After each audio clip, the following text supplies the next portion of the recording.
Market आजकल काफी अजीब सा बिहेव कर रहा है। किसी दिन गिरता है, किसी दिन ऊपर जाता है, फिर नीचे आ जाता है, लेकिन फाइनली लास्ट 3 दिन से लगातार गिर रहा है। तो अभी आप सोच रहे होगे ये सब हो क्या रहा है, क्या नॉर्मल प्रॉफिट बुकिंग है या कुछ और है। लेकिन सच कहूं तो मार्केट के अंदर कुछ ऐसे सिग्नल दिख रहे हैं जो बाहर से नहीं दिखते, पर अगर आपने उन्हें नहीं समझा तो आपको काफी ज्यादा नुकसान हो जाएगा। तो आज की वीडियो में हम वन बाय वन सारे कारण को जानेंगे। सबसे जरूरी कारण एक हिडन रीजन है, कस्टोडियन बैंक ऑर्डर फ्लो का मैनिपुलेशन। एक ऐसा डार्क पुल ट्रुथ है जो हम लास्ट में बताएंगे, और आज तक किसी टीवी वाले ने, किसी ब्लॉग वाले ने, किसी यूट्यूब वाले ने नहीं बताया हुआ, इसकी मैं गारंटी दे सकता हूं। दूसरा, टीसीएफ का ले ऑफ सिर्फ एक छोटी सी न्यूज है या बिग मार्केट ब्रेकडाउन का सिग्नल? क्या एफआईआई बस यूं ही पैसा निकाल रहे हैं या कोई ग्लोबल टेंशन दिख रहा है? और सबसे बड़ा सवाल, क्या ये डिप जो मार्केट में लग रही है, गिरावट आ रही है, शेयर खरीदने का मौका है ना, या धोखा है? राइट। तो वीडियो को अंत तक देखिएगा, और वो कस्टोडियन वाला तो भैया आई ओपनर होने वाला है। पैरों के नीचे से जमीन खिसक जाएगी, गारंटी देता हूँ। हर बात को सिंपल भाषा में रखेंगे। तो चलिए शुरू करते हैं। लेकिन भैया आपको आगे रहना है दूसरों से, तो यूट्यूब मेंबरशिप जरूर ज्वाइन कर लीजिए। एक बार ज्वाइन कीजिए, हर हफ्ते वीडियो आती है, प्लस लाइव मार्केट में कुछ भी मुझे लर्निंग देनी रहती है, वो आपको दूसरों से आगे रखेगी, ये गारंटी है। बशर्ते कि आप एक एक्टिव ट्रेडर या इन्वेस्टर हो, तो जरूर ज्वाइन करो। तो देखिए, आज का सवाल सिंपल है, मार्केट क्यों गिर रहा है? लेकिन इसका जवाब सिंपल नहीं है, क्योंकि मार्केट के गिरने के पीछे कई रीजन है। उसमें सबसे पहले से शुरू करते हैं, वो है Q1 के वीक रिजल्ट। हर क्वार्टर में मार्केट उन्हीं कंपनी को रिवॉर्ड देता है जो एक्सपेक्टेशन से बेटर परफॉर्म करता है, लेकिन इस बार ऐसा नहीं है। कंपनियों के रिजल्ट उतने खास नहीं आ रहे। टीसीएस का रिजल्ट इस बार डिसअपॉइंटिंग था। वन बाय वन लेते हैं। ग्रोथ स्लो थी, मार्जिन प्रेशर में आए, और सबसे बिग बात, ले ऑफ स्टार्ट कर दिया। 12,000 एम्प्लॉय को जॉब से निकाल रहे हैं, और ये उनके टोटल वर्कफोर्स का लगभग 2% है। तो सिंपल भाषा में बोलें तो हर 50 टीसीएस एम्प्लॉय में से एक की जॉब गई। अब तो झटका लगा होगा। और कोई भी कंपनी बिना वजह इतने लोगों को नहीं निकालती।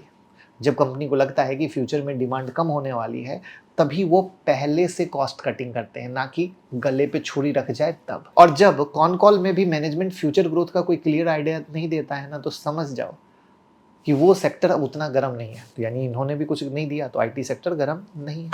इस वजह से मार्केट ने ये माना कि अगर टीसीएस जैसे लीडर की हालत ऐसी है, तो बाकी का क्या होगा, कालिया।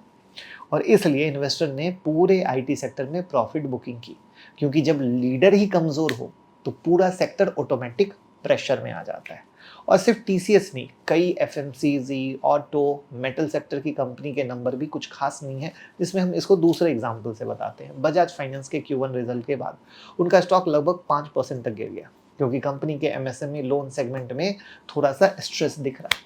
यानी इन्वेस्टर को डिफॉल्ट रिस्क का सिग्नल मिल चुका है। और जैसे ही मार्केट को लगा कि एनबीएफसी और बैंक के लोन में डिफॉल्ट का इश्यू हो सकता है, तो पैनिक और फियर बढ़ गया। और सिर्फ बजाज तक सीमित नहीं रहा, बल्कि बिग बैंकिंग स्टॉक में भी सेम प्रेशर दिखा, जिसपे अगेन यूट्यूब मेंबरशिप में बजाज फाइनेंस को लेकर हमने बहुत डिटेल एनालिसिस डाली थी। तो यही है मेंबरशिप का फायदा। यानी एक सेक्टर स्पेसिफिक रिजल्ट ने पूरे बैंकिंग और फाइनेंशियल सेक्टर पर शॉर्ट टर्म में प्रेशर क्रिएट कर दिया। बराबर है, यहां तक तो समझ आ रहा होगा। और जब निफ्टी का लगभग 50% इंडेक्स आईटी और बैंकिंग सेक्टर से बना हो, तो इंडेक्स का नीचे जाना नेचुरल है। ओवरऑल पिक्चर देखें तो अच्छे रिजल्ट कम आए हैं और बुरे रिजल्ट ज्यादा आए, इसलिए इन्वेस्टर का कॉन्फिडेंस थोड़ा हिला है। अब हम आते हैं दूसरे रीजन पे, ग्लोबल अनसर्टेनिटी। यूएस और चाइना के बीच ट्रेड टेंशन एक बार फिर से गर्म हो गई है। और ट्रंप भैया तो फुल फॉर्म में हमेशा रहते हैं। कभी इंडिया पे ड्यूटी की धमकी, कभी चाइना पे, कभी ब्राजील को, मतलब लपेटे पड़े हैं। लेकिन इंटरेस्टिंग बात यह है कि दूसरी तरफ इंडिया चाइना के रिलेशन धीरे धीरे इम्प्रूव होने लग गए हैं। इंडिया ने अब चाइनीज सिटीजन के लिए वीज़ा पॉलिसी ओपन कर दी है, जो पिछले कुछ सालों से क्या थी, रिस्ट्रिक्टेड थी। और रिसेंटली इंडिया, चाइना और रसिया की जो है एक ज्वाइंट मीटिंग भी हुई है, जिसे एक्सपर्ट स्ट्रेटजिक अलाइनमेंट का सिग्नल मान रहे हैं। क्योंकि अब लोगों को लग रहा है भैया अमेरिका का कोई भरोसा नहीं है, तो अपना एक अलग अलाइनमेंट बना लो। अब ऐसे में ट्रम्प है कि भैया खुश तो होगा नहीं, क्योंकि अगर इंडिया, चाइना और रसिया एक ही टेबल पर एक साथ बैठने लगे, तो यूएस के लिए तो एक डायरेक्ट चैलेंज बन सकता है, स्पेशली उनके ग्लोबल डोमिनेंस के एंगल से। ऐसे में अगर आप ग्लोबल लेवल पे इन्वेस्ट करते तो क्या सारा पैसा ऐसे अनसर्टेन टाइम में आप इंडिया जैसे रिस्की मार्केट में लगाते हैं? नहीं ना।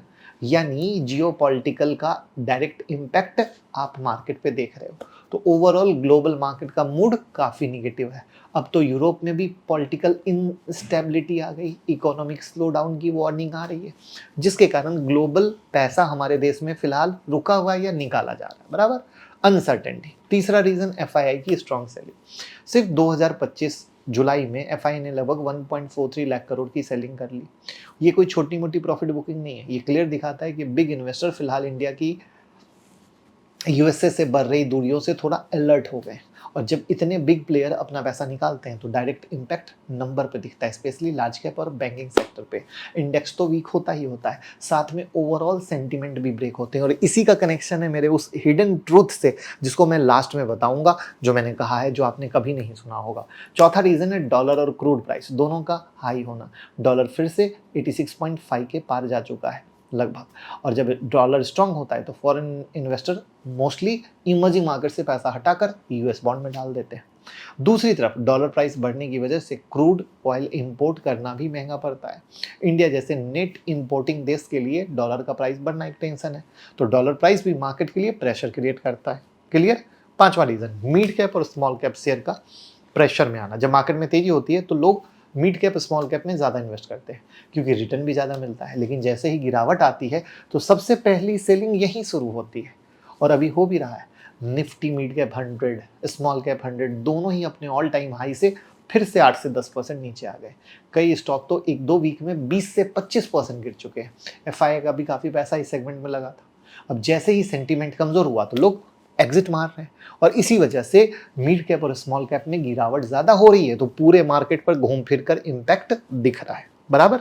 नेक्स्ट रीजन है टेक्निकल लेवल का ब्रेक होना, जिसके बारे में हमने इस संडे के यूट्यूब मेंबरशिप में भी डिस्कस किया था। आप जाके प्रूफ चेक कर सकते हो। निफ्टी ने अपना एक स्ट्रॉन्ग सपोर्ट 24,900 तोड़ दिया, इसलिए अब सारे एक्सपर्ट भी सेल ऑन राइज की स्ट्रेटजी रेकमेंड कर रहे हैं।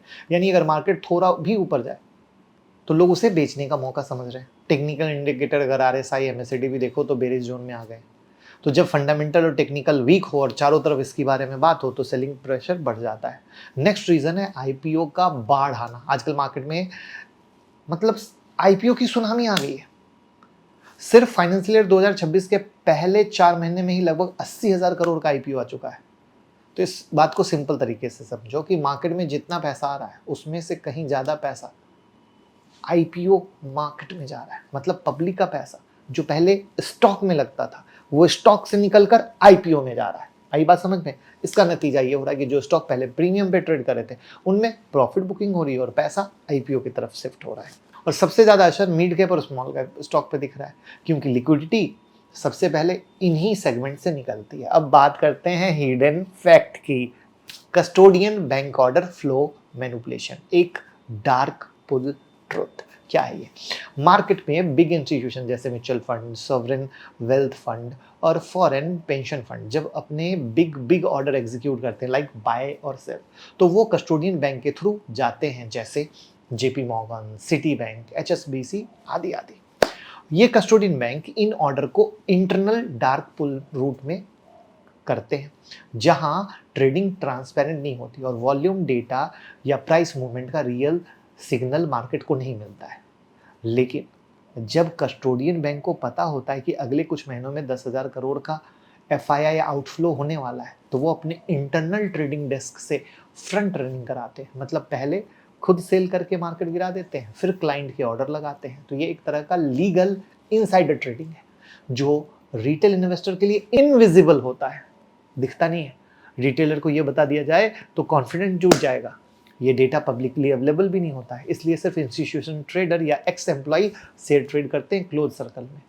आप सिर्फ न्यूज, एफआईआई, डीआई डेटा देख कर करते हो, लेकिन जो हिडन कस्टोडियन एक्टिविटी होती है वो एक्चुअल गेम चेंजर होती है।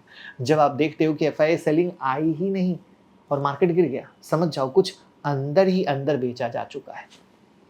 एफआईआई सेलिंग आई नहीं, मार्केट गिर गया, तो समझो कुछ अंदर ही अंदर बेचा जा रहा है। आप चाहो तो इस पर मैं एक डिटेल वीडियो बना सकता हूँ, तो कमेंट में लिखिए एक डिटेल वीडियो बनाइए, मैं आपको वो रूबरू कराऊंगा जो किसी ने नहीं बताया। और सच में आज आपको पहली बार पता चला हो तो भी कमेंट में ईमानदारी से लिखिएगा हर एक इंसान, तो मुझे भी अच्छा लगेगा कि मैंने कुछ डिलीवर किया है। तो अब सवाल ये है कि क्या मार्केट की इस गिरावट को डीप करेक्शन, बेच दें, ब्ला ब्ला, सो मेनी सवाल। सिंपल सी कहानी है, गिरावट मौका है, कंपनी का रिजल्ट कुछ समय की कहानी है। एफआईआई का सेल जो हो रहा है, ये जैसे ही ट्रम्प और इंडिया की डील कंप्लीट हो जाएगी उसके बाद चीज़ें धीरे धीरे सेट होंगी। तो मार्केट नीचे से जो ऊपर वन साइड रैली किया था अप्रैल के बाद अभी तक में, उसकी प्रॉफिट बुकिंग हो रही है। तो एक जेन्युइन तरीके से प्रॉफिट बुकिंग हो रही है, आपको परेशान नहीं होना है, बल्कि इस जेन्युइन तरीके से प्रॉफिट बुकिंग में जब मार्केट नीचे रुकेगा तो वहाँ पर आपको अच्छे शेयर के बारे में सोचना है, इन्वेस्टमेंट करने के बारे में।